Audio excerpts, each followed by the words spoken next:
পকেটের নেতাদেরকে দয়া করে বিজনেসের লিডার বানিয়েন না।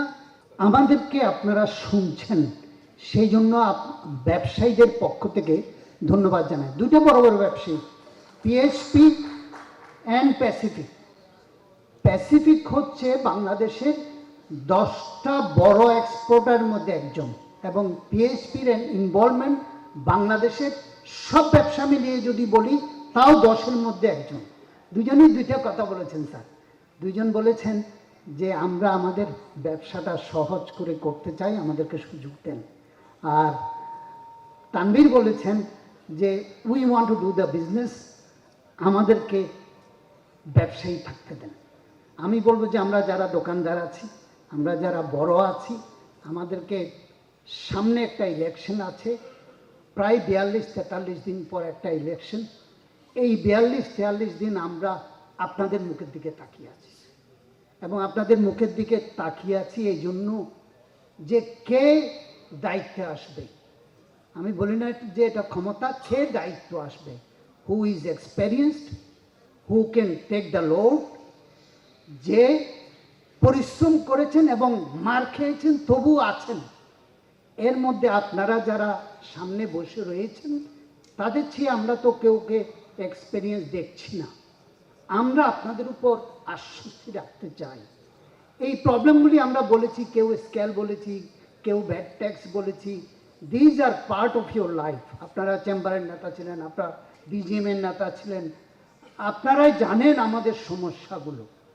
আমরা একটা কথা যদি আপনারা একটু খোলা করে দেন, যে আমাদেরকে কথা বলার সুযোগ করে দিয়েন, চেম্বারের প্রেসিডেন্ট যেন গিয়ে বলতে পারে আপনাকে যে তার নিজের ব্যবসা না বলে সামগ্রিক কি হবে সেই মুখটা যেন বলতে পারে। যেমন কেডিএসের সেলিম বলেছে, যেমন আমিরুল হক সাহেব বলেছে, আমরা ব্যবসায়ীরা আপনাদেরকে যদি বলি দেশটা উন্নতি হওয়ার জন্য বলি।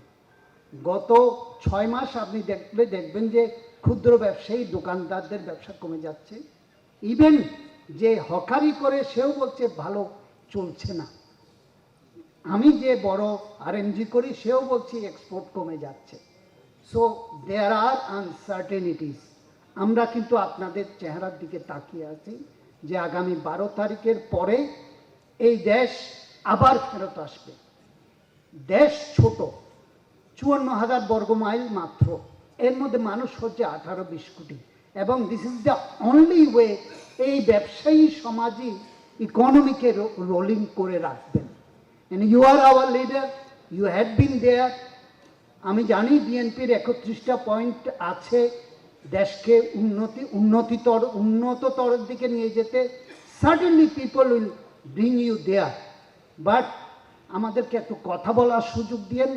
পকেটের নেতাদেরকে দয়া করে বিজনেসের লিডার বানিয়েন না। যে বিজনেস করবে তাকে যেন সে বিজনেস করে, এবং সে যেন ছোটদের প্রবলেমগুলি বলতে পারে। যেমন একটু আগে সেন্ট্রাল প্লাজার মালিক বলে গিয়েছেন, যে সাহস করে বলে গিয়েছেন, তাকে আমি সাহসী জানাই এই জন্য যে আপনাদের ফুরিয়া দিয়ে আবার অমুক কনভেনশন সেন্টারে একটা মেলা খুলে দেন। তো এই ধরনের কথাগুলি বলার সুযোগ দিয়েন।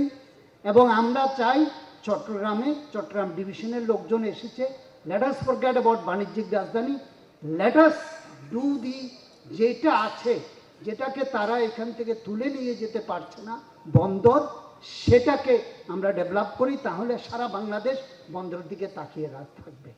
আবারও জনাব আমির খসরু মাহমুদ চৌধুরী সাহেবকে ধন্যবাদ জানাই, যারা বিএনপির বড় বড় নেতারা এসেছেন আমাদেরকে শুনতে। অনেকে তো সবাই বলতে পারবে না, আমরা কয়েকজন হয়তো সুযোগ দিয়েছেন সভাপতি সাহেব, আপনারা শুনছেন। আপনারা দয়া করে ব্যবসাকে যদি ব্যবসায়ীদের মতো করতে দেন, তাহলে আঙ্গুল ফুলে কলা গাছ হয়ে গেছে যে কেউ ওই রিজেমের সময় দেশে থাকতে পারে না, কেউ এই রিজেমের সময় দেশে থাকতে পারে না। We don't want to here that sir.